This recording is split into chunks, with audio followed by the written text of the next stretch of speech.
제185편 빌라도 앞에서의 신문.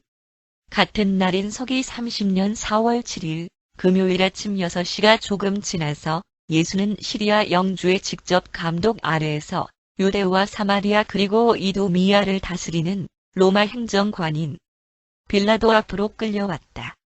주가 로마 총독 앞으로 끌려가셨을 때 그는 묶여 있었고 그의 옆에는 성전 경비병들이 서 있었으며 50명 정도의 고소자들이 따라왔으며 그들 중에는 사내들인 법정위원들 주로 사두개인들 가룟 유다 그리고 대제사장 가야바와 사도 요한이 포함되어 있었다. 안나스는 빌라도 앞에 나타나지 않았다. 빌라도는 전날 저녁에 사람의 아들을 체포하는 일에 로마 군인들을 동원시키기 위하여 그의 허락을 얻으러 왔던 사람들로부터 예수가 일찍 자기 앞으로 끌려올 것을 알고 있었기에 아침 일찍 방문하는 이 무리들을 맞이하기 위하여 깨어나서 준비하고 있었다. 이 재판은 안토니아의 요새에 붙어있는 집정관 관저 앞에서 열기로 계획되었는데 그곳은 빌라도가 그의 아내와 함께 예루살렘에 들렸을 때 본부로 사용하는 장소였다. 빌라도는 예수에 대한 신문을 대부분 집정관 집무실 안에서 했지만 공개 신문은 정문으로 연결된 바깥 계단 위에서 행해졌다. 이것은 유대인에 대한 양보이었는데 그들은 유월절 준비일에 누룩을 사용할지도 모르는 그 어떤 이방인 건물에도 들어가기를 거절하였다.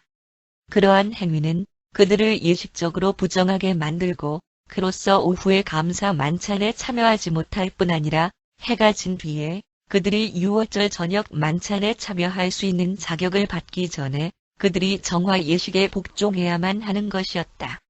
이 유대인들은 예수를 합법적으로 살해하기 위한 음모를 꾸미면서 양심의 전혀 가책을 받지 않으면서도 그로 인한 어떤 구애도 받지 않았으나 그럼에도 불구하고 그들은 제례적인 청결과 전통적인 규칙에 대한 이러한 모든 문제들에 대하여 철저하게 따졌다.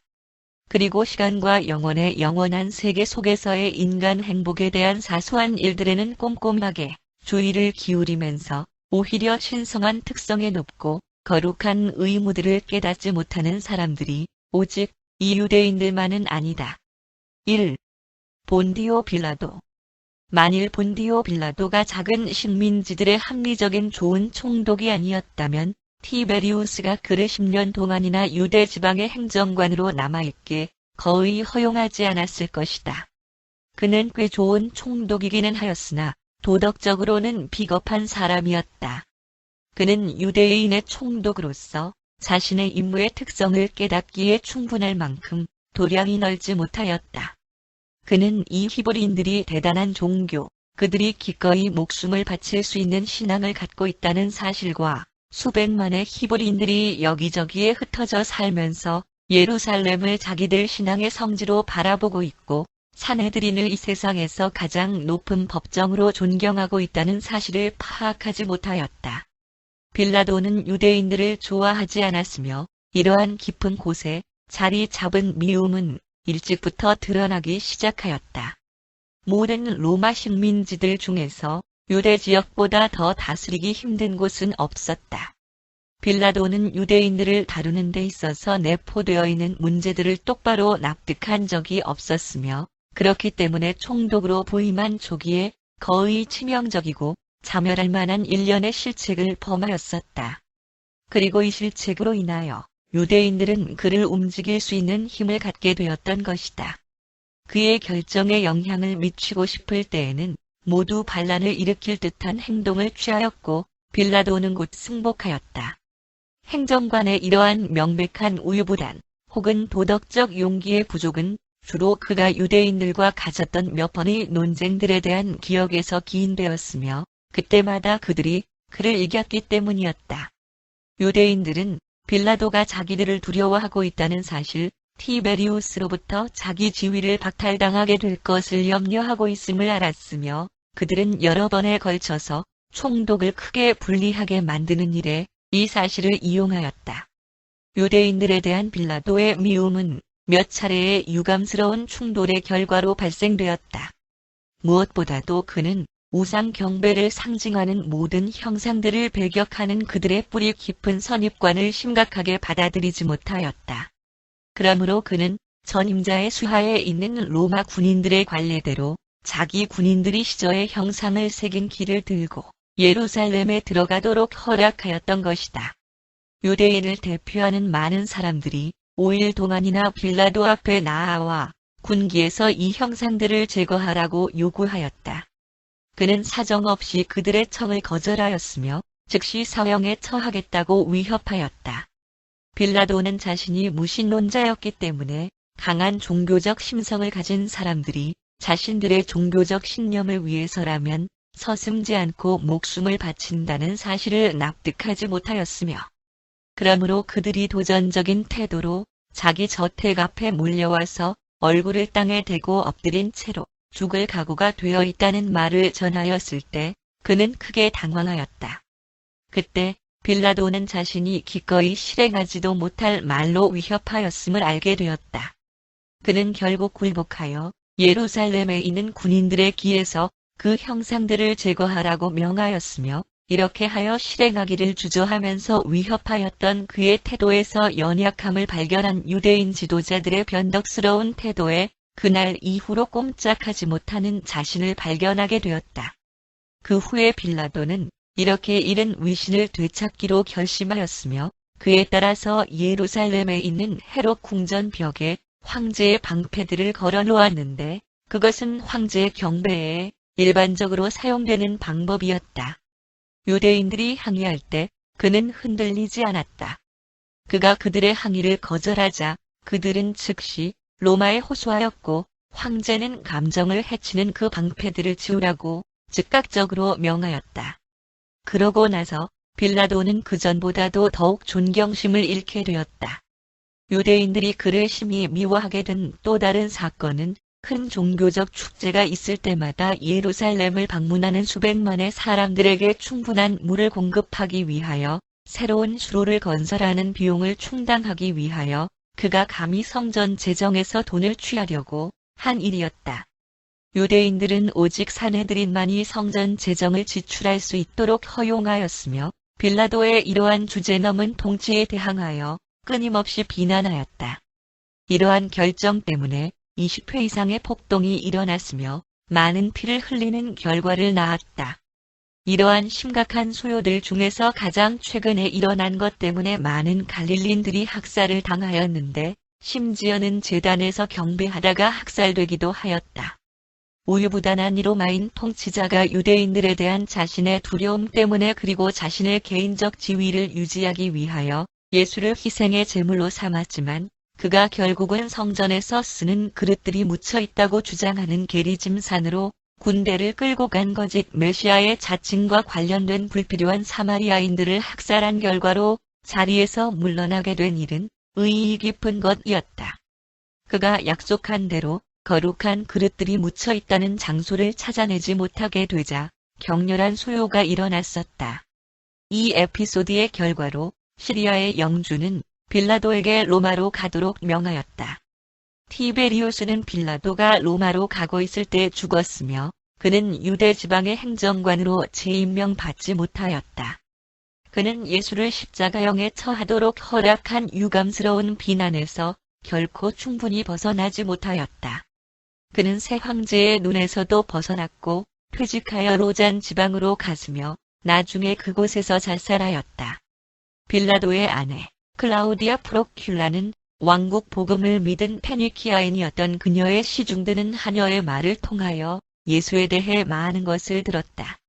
클라우디아는 빌라도가 죽은 후에 그 기쁜 소식의 전파에 특별하게 참여하게 되었다. 지금까지 설명한 모든 일들 대부분이 이 비극적인 금요일 오전에 일어났다. 유대인들이 어떻게 하여 감히 빌라도에게 지시할 수 있었는지, 예수를 신문하기 위해 6시에 일어나도록 함.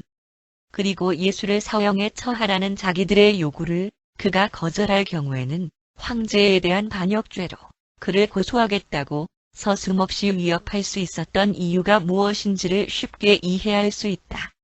유대인 통치자들과 불편한 관계에 빠져들지 않은 덕망 있는 로마 총독이었다면 그들의 허위 고발에 그 자신이 결백하며 결함이 없다고 주장하는 사람을 이러한 피에 굶주린 종교적 광신자들이 죽이도록 결코 허용하지 않았을 것이다.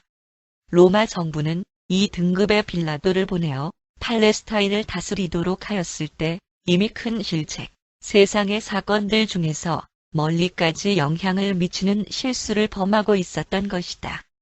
티베리우스는 제국 안에서 가장 힘 있는 식민지 행정관을 보냈어야 했다. 2. 빌라도 앞에 서신 예수.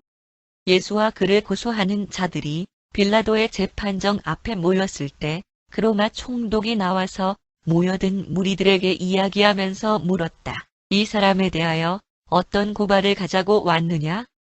자기들끼리 예수를 암살하자고 주장하였던 사두개인들과 평의원들은 빌라도에게로 가서 어떤 고소 이유도 자진하여 정확하게 말하지 말고 예수에 대한 사형 집행 선고를 확인하도록 요구하기로 결정했었다. 그러므로 사내들인 회원들의 대변인이 빌라도에게 나가서 대답하였다. 만일 이 사람이 악을 행한 자가 아니었다면 우리가 그를 당신께 끌고 오지 않았을 것입니다. 빌라도는 그들이 예수에 대한 고소 내용을 말하고 싶어 하지 않는 것을 보았을 때 그들이 지난 밤 내내 그의 죄에 대하여 심의한 것을 알았음에도 불구하고 그들에게 대답했다. 너희가 정확한 고소 내용에 합의하지 못했다면 너희는 왜 이 사람을 데리고 가서 너희 자신들의 법대로 재판하지 않느냐? 그러자 사내들인 법정의 사무관이 빌라도에게 말했다.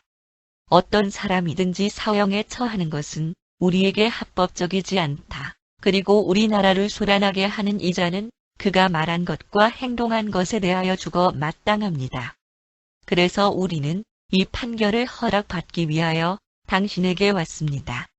적당히 핑계의 시도로 얼버무리면서 로마 총독 앞에 왔다는 것은 예수에 대한 사내들인 회원들의 증오심과 불편한 심기를 드러내는 것이었을 뿐만 아니라 빌라도의 공정성과 명예 그리고 위엄을 그들이 존중하지 않는다는 것을 드러내는 것이었다.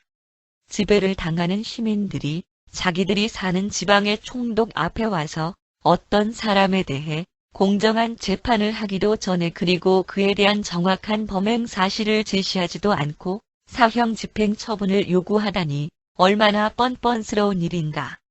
빌라도는 유대인들 가운데에서 예수가 행한 것을 조금 알고 있었으며 예수께 씌우려고 하는 고소 내용은 유대인의 종교법을 어겼다는 것이리라고 추측하였으므로 그는 이 사건을 자기들 법정에서 처리하도록 되돌려 보내고자 하였다. 또한 빌라도는 그들이 지독한 시기심의 증오로 경멸하게 된 자기 동족의 한 명에 대하여서도 사형 선고를 내리거나 집행하는 권한이 없음을 그들로 하여금 공개적으로 고백하도록 만들면서 희열을 느꼈다. 부분적으로 유대교로 개종하였다가 후에는 예수의 복음에 대해 잘 성숙된 신자가 된 그의 아내 클라우디아로부터 빌라도가 예수와 그의 가르침에 대해 보다 자세히 들은 것은 자정이 되기 직전인 불과 몇 시간 전이었으며 예수를 비밀리에 체포하는 일에 로마 군인들을 동원할 수 있도록 허락을 내린 후였다. 빌라도는 이 신문을 연기시키려고 하였지만 유대인 지도자들이 그 사건을 처리하기로 이미 결정하였다는 것을 알게 되었다. 그는 이때가 유월절을 준비하는 오전 시간이라는 것뿐만 아니라 금요일인 이날은 쉬면서 경배하는 유대인들의 안식일을 준비하는 때라는 것도 알고 있었다. 접근해 오는 이 유대인들의 무례한 태도에 심히 예민한 빌라도는 예수를 재판하지도 않고 사형을 선고하라는 그들의 요구를 따르고 싶지 않았다. 그러므로 그들에게 그 죄수에 대한 그들의 고소장을 제시하도록 하면서 잠시 기다린 후에 다시 그들을 돌아보며 말했다. 나는 재판하지 않고 이 사람에게 사형을 선고하지 않을 것이며 너희가 그에 대하여 서면으로 고소장을 제시하기 전에는 그를 신문하는 것도 허락하지 않을 것이다. 대제사장과 다른 사람들이 빌라도의 이 말을 듣고 법정 사무관에게 손짓하였으며 그가 예수에 대한 기소문을 빌라도에게 제시하였다. 그리고 이 기소장은 다음과 같았다. 사내들인 법정에서 우리는 이 사람이 다음과 같은 죄를 지음으로써 우리나라를 소란하게 하고 악한 일을 행한 자임을 발견하였다. 1. 우리나라를 사교에 빠뜨리고 사람들이 폭동을 일으키도록 선동하였음. 2. 사람들이 시저에게 세를 바치지 못하도록 금지시켰음. 3. 자칭 유대인의 왕이라 부르고 새로운 왕국을 세운다고 가르침. 예수는 정식으로 신문받은 적이 없으며 이러한 고발들의 어떤 것에도 법적으로 유죄 판결을 받은 적이 없었다. 그는 이 기소문이 처음 낭독될 때에도 듣지 못하였으나 빌라도는 경비병들이 그를 지키고 있는 집정관 관저에서 그를 데려오도록 하였으며 예수가 들을 수 있도록 이 고소장을 다시 읽으라고 지시하였다. 예수는 이러한 고소 내용을 들었을 때 전에 있었던 유대인 법정에서 이러한 내용을 들은 일이 없었음을 잘 아셨고 그의 고발인들과 요한 세베대도 마찬가지였지만 그는 그들의 거짓 고소에 아무런 대꾸도 하지 않았다. 이 고소에 대하여 대답하라고 빌라도가 그에게 명하였지만 그는 입을 열지 않았다. 빌라도는 모든 것들이 불공정하게 진행되고 있는 것에 너무나 놀랐으며 예수의 침묵과 놀라운 인내심의 깊은 인상을 받았으므로 그 죄인을 방 안으로 데리고 들어가서 사적으로 그를 신문하기로 결정하였다. 빌라도는 마음에서 혼동되었고 유대인을 두려워하는 감정으로 가득하였으며 예수가 피에 굶주린 고소자들 앞에 장엄하게 서시고 소리 없는 경멸심이 아니라 진정한 연민과 슬픔으로 가득한 애정을 나타내시면서 그들을 내려다보시는 모습에서 그의 혼은 심하게 동요되었다. 3. 빌라도의 사적인 신문. 빌라도는 경비병들을 바깥방에 남겨둔 채 아무도 없는 방으로 예수와 요한 세베대만을 데리고 갔으며 죄수에게 앉으라고 권하고 자신도 그 옆에 앉아서 몇 가지 질문을 하였다. 빌라도는 그에 대한 첫 번째 기소 항목, 그 나라를 사교에 빠뜨리고 폭동을 선동한다는 내용을 자기는 믿지 않는다고 그에게 확인하면서 예수와 말하기 시작하였다. 그러고 나서 묻기를 내가 시저에게 세를 바치지 말라고 도대체 가르친 적이 있느냐? 예수는 요한을 가리키시면서 말하기를 저 사람이나 아니면 내 가르침을 들은 사람들에게 물어보라. 그러자 빌라도가 세금과 관련된 이 문제에 대해 요한에게 질문하였으며 요한은 주의 가르침에 대해 증언하였고 예수와 사도들이 시저의 세와 성전 세를 둘 모두 납부하였음을 설명하였다. 빌라도는 요한에게 질문을 마친 후에 내가 너와 말한 것을 아무에게도 말하지 말라. 고 하였다. 그리고 요한은 이 일을 한 번도 말한 적이 없었다. 그러고 나서 빌라도는 예수께 더 질문하기 위해 돌아서서 말했다. 자, 이제는 너에 대한 세 번째 기소 내용에 대한 것인데 내가 유대인의 왕이냐? 이렇게 묻는 빌라도의 목소리가 사뭇 진지한 음성이었기 때문에 예수는 그 행정관에게 미소를 지으시며 말했다. 빌라도여, 당신이 스스로 이것을 묻는 것이냐? 아니면 나를 고소하는 저 사람들로부터 들어서 질문하는 것이냐? 그러자 조금 분개하는 듯한 목소리로 총독이 대답하였다. 내가 유대인이냐? 내 동족인 사제들이 너를 끌고 와서 너에게 사형 선고를 내리라고 내게 요청하였다. 나는 그들의 고소가 타당한 것인지 물어보는 것이며 오직 내가 무엇을 행하였는지 내가 스스로 찾아보려는 것이다. 내게 말하라. 내가 유대인의 왕이라고 말하였느냐? 그리고 새로운 왕국을 세우기를 도모하였느냐? 그러자 예수는 빌라도에게 말했다. 내 왕국은 이 세상에 속한 것이 아니라는 것을 내가 모르겠느냐? 만일 내 왕국이 이 세상에 속하였다면 내가 유대인들의 손에 넘겨지지 않도록 내 제자들이 싸웠을 것이 분명하다. 내가 묶인 채로 내 앞에 이렇게 있음으로써 내 왕국이 영적 영토, 신앙을 통하여 그리고 사랑에 의해 하느님의 아들이 된 사람들의 형제 신분에 속한 것임을 모든 사람들에게 보여주기에 충분하다. 그리고 이 구원은 유대인뿐만 아니라 이방인을 위한 것이기도 하다. 그러면 결국 내가 왕이 아니냐? 라고 빌라도가 말하였다. 그때 예수는 대답했다. 그렇다. 나는 그러한 왕국의 왕이다. 내 왕국은 하늘에 계신 내 아버지의 신앙의 아들들로 이루어진 가족이며 나는 이러한 목적을 위하여 그리고 나아가서는 모든 사람들에게 내 아버지를 보여주기 위하여 그리고 하느님의 진리를 증명하기 위하여 이 세상에 태어났다. 그리고 진리를 사랑하는 모든 사람은 내 음성을 듣는다는 것을 나는 지금도 너에게 선언하고 있다. 그러자 빌라도는 반은 조롱으로 그리고 반은 진지함으로 말했다. 진리? 무엇이 진리냐? 누가 그것을 안단 말이냐? 빌라도는 예수의 말씀을 깨달을 수 없었고 그의 영적 나라의 본성을 납득할 수도 없었지만 그러나 그 죄수가 죽을 만한 일을 하지 않았다는 것만큼은 확신하였다. 온화하고 지친 그러나 장엄하고 꼿꼿한 이 사람이 자신을 위하여 이스라엘의 현세적인 권좌에 올라서려는 열망으로 거칠고 위험한 혁명을 일으킬 수 없다는 것을 수긍하는 데에는 빌라도마저도 예수를 직접 한번 만나는 것으로 족하였다. 빌라도는 지혜 있는 자가 곧 왕이다. 라고 선언하는 스토아 철학자들의 가르침에 익숙해 있었기 때문에 그가 자신을 왕이라고 한 예수의 뜻을 어느 정도 납득했다고 생각하였다.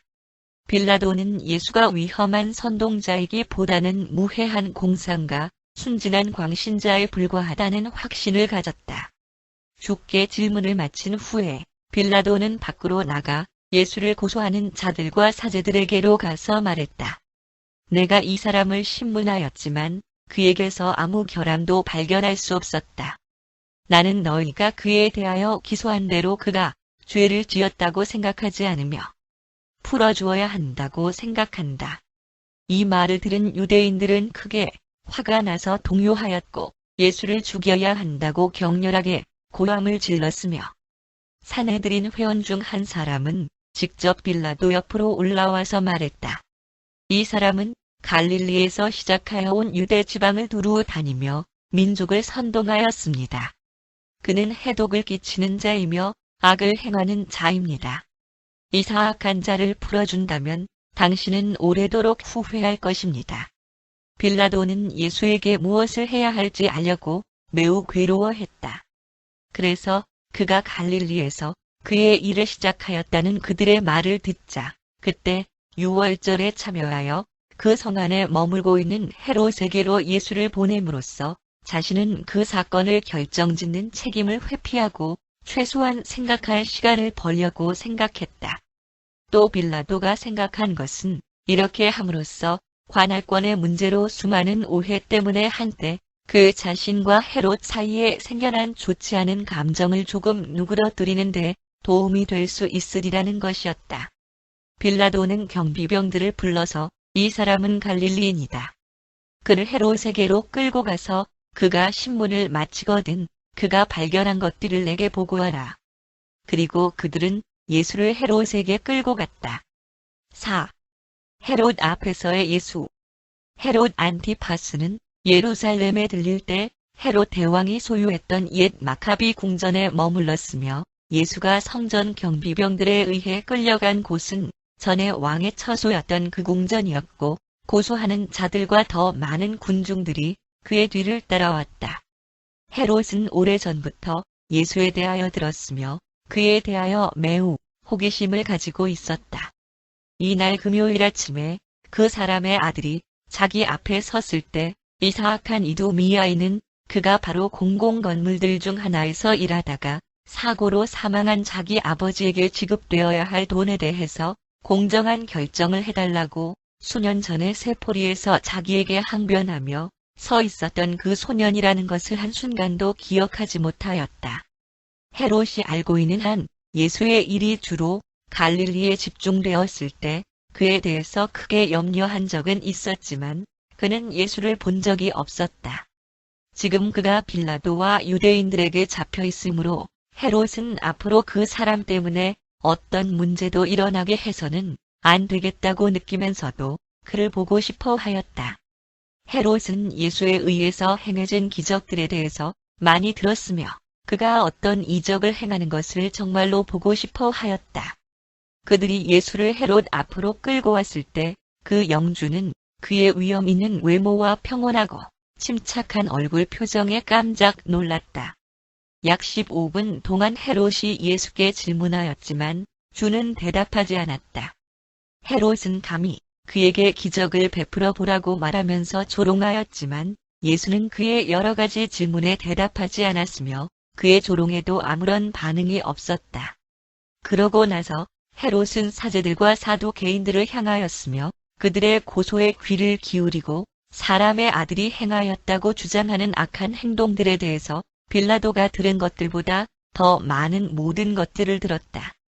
마침내 예수가 아무 말씀도 하지 않으시리라는 것과 자기를 위하여 기적을 베풀지도 않으실 것을 알고 헤롯은 몇 차례 그를 희롱한 후에 왕족이 입는 자주색 낡은 예복을 입혀서 빌라도에게 되돌려 보냈다. 헤롯은 유대 땅 안에서 예수를 재판할 수 없다는 것을 알았다. 그는 예수를 마침내 갈릴리에서 몰아내게 되었다는 것을 기뻐하기는 하였지만 그를 죽이는 책임이 빌라도에게 지워졌다는 것을 감사하게 생각하였다. 헤롯은 세례 요한을 죽인 결과로 자기에게 저주가 임할 것이라는 두려움에서 충분히 벗어난 적이 없었다. 한때 헤롯은 예수가 죽음에서 살아난 요한이 아닌가 하는 두려움에 빠진 때도 있었다.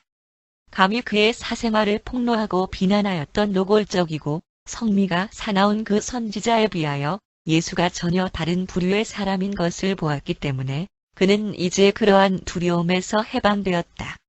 5. 빌라도에게 다시 오신 예수. 경비병들이 예수를 다시 빌라도에게 끌고 왔을 때 그는 집정관 관저 앞에 있는 계단에 나와 있었고 그곳에는 재판석이 차려져 있었으며 사제들과 사내들인 회원들을 불러 모은 후에 말했다. 너희는 이 사람이 민족을 사교에 빠지게 하였고 세금을 내지 못하게 하였으며 유대인의 왕이라고 주장하였다는 이유로 고소하여 내 앞에 데리고 왔다. 나는 그를 신문하였지만 그가 이 고소 내용대로 죄인임을 발견하지 못하였다. 사실 나는 그에게서 아무런 결함도 발견할 수 없다. 그래서 나는 그를 헤롯에게로 보냈으며 그 영주도 같은 결론에 도달할 수밖에 없었으므로 우리에게 다시 돌려보냈다. 분명히 이 사람을 죽일 만한 아무 이유도 없다. 만일 너희가 그에게 교육 단련이 필요하다고 여전히 생각한다면 나는 그를 놓아주기 전에 혼내줄 용의가 있다. 예수를 놓아주는 것에 반대하여 유대인들이 소리를 지르려고 하는 순간 큰 무리의 군중들이 유월절 축제에 대한 기념으로 죄수 한 사람을 방면해 달라고 빌라도에게 요청하기 위하여 집정관 저택으로 행진해 왔다. 유월절 기간에 유죄 판결을 받거나 감옥에 갇힌 한 사람을 놓아주도록 대중들이 요청할 때 로마 총독들이 그것을 허락하는 것이 한동안의 관례였다. 그리고 지금 이 무리들이 죄수 한 명을 풀어달라고 요청하기 위해 그의 앞으로 나오고 있었으며 예수는 최근에 군중들로부터 큰 호응을 받고 있었기 때문에 이 무리들에게 예수가 지금 재판석 앞에 있으니 유월절에 베푸는 선한 뜻의 상징으로 기념으로 이 갈릴리 사람을 풀어주겠다고 제안을 함으로써 이 궁지에서 벗어날 수 있을 것이라는 생각이 빌라도에게 떠올랐다. 무리들이 그 건물 계단 위로 파도처럼 밀려올 때 빌라도는 그들이 바라바라는 이름을 부르고 있음을 들었다. 바라바는 어느 사제의 아들로서 유명한 정치적 선동가요 잔인한 강도였으며 여리고 길에서 저지른 강도와 살인 현장에서 최근에 체포된 자였다. 이 사람은 유월절 축제가 끝나자마자 사형당하게 되어 있었다. 사제들이 예수를 자기에게 끌고 왔으며 특정한 기소 내용들로 인하여 그를 사형에 처하려 하지만 자기는 그를 죽일 만한 이유가 그 사람에게 없다고 생각한다는 것을 빌라도가 일어서서 군중들에게 설명하였다. 빌라도는 말했다. 그러니 내가 어느 죄수를 너희에게 풀어주기를 원하느냐? 살인자인 이 바라바냐? 아니면 이쪽에 있는 갈릴리의 예수냐? 빌라도가 이렇게 말하자 사제들과 사내들인 회원들이 모두 있는 힘을 다해서 소리쳤다. 바라바, 바라바. 그리고 사제들이 예수를 죽이기로 결심하였다는 것을 본 그 대중들은 시끄럽게 소리치며 그의 생명을 요구하는 일에 속히 가담하여 바라바를 놓아달라고 큰 소리로 외쳤다. 불과 며칠 전만 하여도 많은 사람들이 예수를 경외하였지만 하느님의 아들이라고 주장하다가 지금은 사제들과 통치자들의 감시를 받고 있고 빌라도 앞에서 생명이 달려있는 재판을 받고 있는 자를 군중들은 존경하지 않았다. 환전상과 장사꾼들을 성전 밖으로 몰아낼 때 대중의 눈에는 예수가 영웅으로 비춰질 수 있었겠지만 적의 수중에서 반항도 하지 않고 목숨이 달린 재판을 받고 있을 때는 그렇지 못하였다. 빌라도는 사제들이 악명 높은 살인자를 용서해 달라고 시끄럽게 요구하면서 예수를 죽이라고 외치는 모습을 보자 화가 치밀었다. 그는 그들의 사르이와 증오심을 보았으며 그들의 선입견과 질투심을 알게 되었다. 그러므로 그는 그들에게 말했다. 너희가 어떻게 하여 고작해야 자기를 유대인의 왕이라고 상징적으로 부르는 죄를 지은 이 사람보다도 오히려 살인자의 생명을 선택할 수가 있느냐? 그러나 빌라도가 이렇게 말한 것은 현명한 처사가 아니었다. 유대인들은 자존심이 강한 민족이었는데 지금은 로마의 정치적인 압제에 굴복하고 있지만 메시아가 나타나 능력과 영광을 크게 나타내면서 자기들을 이방인의 속박에서 구해줄 것이라고 믿고 있었던 것이다. 온화한 태도로 새로운 교리를 가르치다가 이제는 체포되어 사형에 처하는 재판을 받고 있는 이 선생을 유대인들의 왕으로 취급하려는 듯한 암시에 대하여 그들은 빌라도가 이해할 수 있는 정도보다 훨씬 더 분개하였다. 그들은 자기들의 나라가 실제함에 있어서 거룩하고 명예롭게 붙들고 있는 모든 것들을 모욕하는 듯한 말을 들었으므로 그들 모두는 바라바를 풀어주고 예수를 사형에 처하라고 크게 소리쳤다. 그를 고소하는 내용들에 대하여 예수가 결백하다는 것을 빌라도는 알고 있었고 그가 공정하고 용기 있는 재판관이었다면 그는 그가 무죄임을 선고하고 풀어주었어야 했다. 그러나 그는 성난 이 유대인들을 무시하는 것이 두려웠으며 그리고 그가 그의 직분을 수행하는 것을 망설이고 있은 동안 연락원 하나가 자신의 아내인 클라우디아로부터 봉합된 편지를 가져와서 그에게 건네주었다. 빌라도는 자기 앞에 모여있는 사람들에게 당면한 문제를 계속 진행시키기 전에 방금 전달받은 편지를 먼저 읽어보겠다고 말하였다. 빌라도가 개봉하여 읽은 편지에는 이렇게 적혀 있었다. 예수라고 불리는 결백하고 의로운 이 사람에게 당신이 아무 일도 하지 않기를 바랍니다. 그 사람 때문에 제가 지난 밤 꿈에 여러 가지로 고통을 당하였습니다. 클라우디아가 보낸 이 편지는 빌라도를 심히 당황하게 하였으며 그리하여 문제 판결을 지연시켰을 뿐만이 아니라 그들이 자유롭게 군중 속을 돌아다니면서 바라바를 놓아주고 예수를 십자가형에 처하도록 부르짖으라고 사람들을 재촉할 수 있는 충분한 시간을 마련해 주게 되었다. 마침내 빌라도는 당면한 문제를 해결하기 위하여 한 번 더 힘을 쓰기로 하고 특사를 요청하는 군중들과 유대인 통치자들이 섞여 있는 군중들에게 묻기를 유대인의 왕이라고 불리는 이 사람에게 내가 어떻게 했으면 좋겠느냐? 그러자 그들은 모두 한 목소리로 소리치기를 그를 십자가에 못 박으시오. 그를 십자가에 못 박으시오. 뒤섞여 있는 군중들의 한결같은 요구는 불의하고 두려움에 사로잡힌 재판관인 빌라도를 깜짝 놀라게 하였다. 그러고 나서 빌라도는 한 번 더 말했다. 너희가 왜 이 사람을 십자가에 못 박으려고 하느냐? 그가 무슨 악한 일을 하였느냐? 앞으로 나와서 그 사람에 대해 증언할 사람이 없느냐? 그러나 빌라도가 예수를 변호하려는 말을 들은 그들은 오직 더욱 크게 소리치기를 그를 십자가에 못 박으시오. 그를 십자가에 못 박으시오. 그러자 빌라도는 유월절의 죄수 사면에 관해서 그들에게 다시 호소하면서 말했다. 내가 너희에게 다시 한 번 묻겠는데 너희들이 유월절로 지키는 이러한 때에 이 죄수들 중에 내가 누구를 풀어주어야 하겠느냐? 그리고 군중들은 우리에게 바라바를 주시오. 라고 소리쳤다. 그때 빌라도는 말했다. 내가 만일 살인자인 바라바를 풀어준다면 내가 예수를 어떻게 해야 하겠느냐? 그리고 군중들은 다시 한 목소리로 소리치기를 그를 십자가에 못 박으시오. 그를 십자가에 못 박으시오. 빌라도는 사제들과 사내들인 의원들의 직접적인 지휘 아래 행동하고 있는 군중들의 끈질긴 부르짖음에 의하여 위협을 당하였으나 그럼에도 불구하고 그는 적어도 한 번 더 군중들을 달래서 예수를 구해보기로 결심하였다. 6. 빌라도의 마지막 호소. 금요일인 이날 아침에 빌라도 앞에서 벌어진 모든 일에는 오직 예수의 적들만이 참여하고 있었다. 그를 지지하는 그의 많은 친구들은 대부분은 그가 지난밤에 체포되어 이른 아침에 재판을 받고 있다는 사실을 모르거나 아니면 발각되어 예수의 가르침을 믿었다는 이유로 사형에 처하지 않도록 숨어 있었다. 이때 주를 죽이라고 아우성치고 있는 군중들은 오직 그의 철천지 원수들과 쉽게 선동되고 생각이 없는 경솔한 민중들 뿐이었다. 빌라도는 마지막으로 한 번 더 그들의 동정심에 호소하고자 하였다.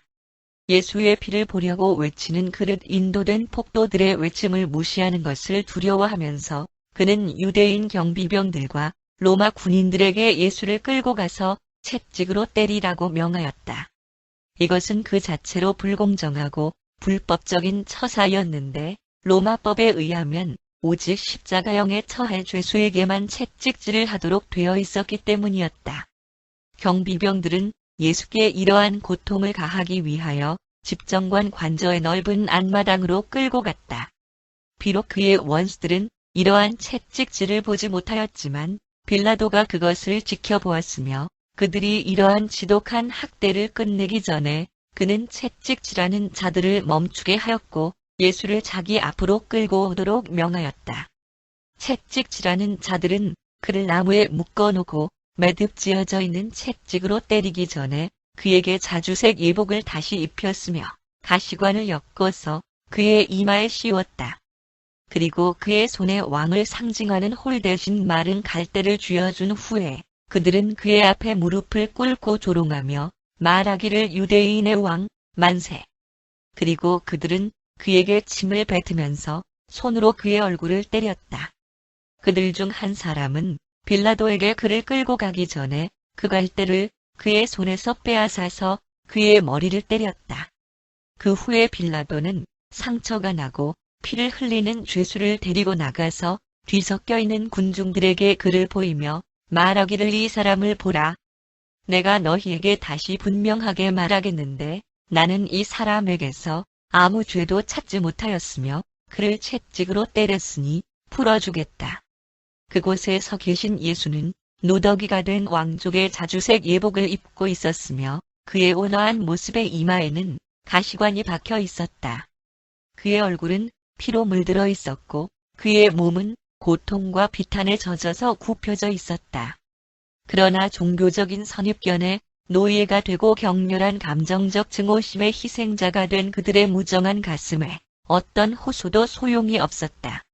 이 장면이 광대한 우주 영역들을 통하여 강렬한 전율이 일어나게 하였지만 예수의 파멸을 완수시키기로 자신들의 마음을 정하였던 그들의 가슴에 영향을 주지 않았다. 그들은 주의 비참한 모습을 보았을 때 처음 받았던 충격이 사라지자 오직 더욱 큰 소리로 더욱 오랫동안 소리치기를 그를 십자가에 못 박으시오. 그를 십자가에 못 박으시오. 그를 십자가에 못 박으시오. 그리고 이제 빌라도는 그들이 동정심을 가지고 있을 것으로 생각하여 제시하였던 호소가 아무 소용이 없음을 깨닫게 되었다. 그는 앞으로 걸어가서 말했다. 나는 너희가 이 사람을 죽이기로 결정하였다는 것을 알게 되었지만 도대체 그가 죽을 만한 일을 한 것이 무엇이냐? 누가 그의 죄를 증명하겠느냐? 그러자 대제사장이 직접 앞으로 걸어 나와 빌라도에게 올라가며 성을 내면서 주장했다. 우리에게는 거룩한 율법이 있고 그 율법에 의하면 자신이 하느님의 아들이라고 주장하는 이러한 자는 반드시 죽이게 되어 있다. 이 말을 들은 빌라도는 그 유대인들 때문만이 아니라 하느님들이 땅으로 내려온다는 그리스 신화와 자기 아내의 편지가 생각났기 때문에 더욱 두려워하였으며 이제는 예수가 하나의 신성한 인물일지도 모른다는 생각에서 벌벌 떨었다. 그는 군중들에게 조용히 하라고 손짓을 하면서 예수를 신문하기 위해 그의 팔을 붙들고 다시 건물 안으로 데리고 들어갔다. 빌라도는 이제 두려움 때문에 혼동에 빠졌고 미신 때문에 곤혹스러워졌으며 군중들의 고집스런 태도 때문에 초조했다. 7. 빌라도의 마지막 면담. 빌라도가 두려움으로 떨면서 예수의 옆에 앉으며 물었다. 너는 어디에서 왔느냐? 너는 정말로 누구냐? 내가 하느님의 아들이라고 하는 저들의 말이 무슨 뜻이냐? 그러나 그가 어떤 죄도 짓지 않았다고 선언하고 나서 그리고 사형 선고가 내려지기도 전에 그를 다시 채찍질하도록 허락할 만큼 불의한 재판관 그리고 사람을 두려워하고 연약하며 우유부단한 그 재판관이 질문을 하였을 때 예수는 그러한 질문에 대답하실 수가 없었다. 예수는 빌라도의 얼굴을 똑바로 쳐다보셨지만 그에게 대답하지는 않았다. 그러자 빌라도가 말했다. 내게 말하기를 거부하느냐? 너를 놓아줄 수도 있고 십자가에 못 박을 수도 있는 권한이 아직도 내게 있다는 것을 깨닫지 못하겠느냐? 그러자 예수가 대답했다. 너는 내게 대하여 아무런 권한이 없으며 오직 저 높은 곳에서만 허락하실 수 있을 뿐이다. 하늘에 계신 아버지께서 그것을 허락하지 않았다면 내가 사람의 아들에게 아무런 권한도 행사할 수 없다. 그러나 너는 복음에 대하여 무지하기 때문에 내 죄가 크지 않다. 나를 배반한 자와 나를 너에게 넘겨준 자의 죄가 더 크다. 예수와의 이러한 최후의 대화는 빌라도를 속속들이 소스라쳐 놀라게 하였다. 도덕적으로 겁이 많고 재판에 있어서 나약한 이 사람은 이제 예수에 대한 미신적인 두려움과 유대인 지도자들에 대한 필사자의 공포심의 이중 압박 밑에서 진통을 겪었다. 빌라도는 다시 군중들 앞으로 나와서 말했다. 나는 이 사람이 오직 종교적으로 범죄하였음을 확신한다. 너희들이 그를 데리고 가서 너희 법대로 재판하라. 너희는 어찌하여 그 사람이 너희 전통에 저촉되었다는 이유로 내가 그에게 사형을 선고하리라고 기대하느냐?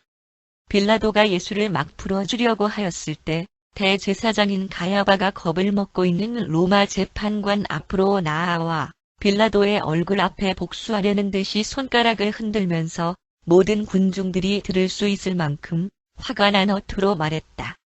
만일 당신이 이 사람을 풀어준다면 당신은 시저의 친구가 아니며 나는 황제에게 모든 것을 알려주기 위하여 면담할 것이요.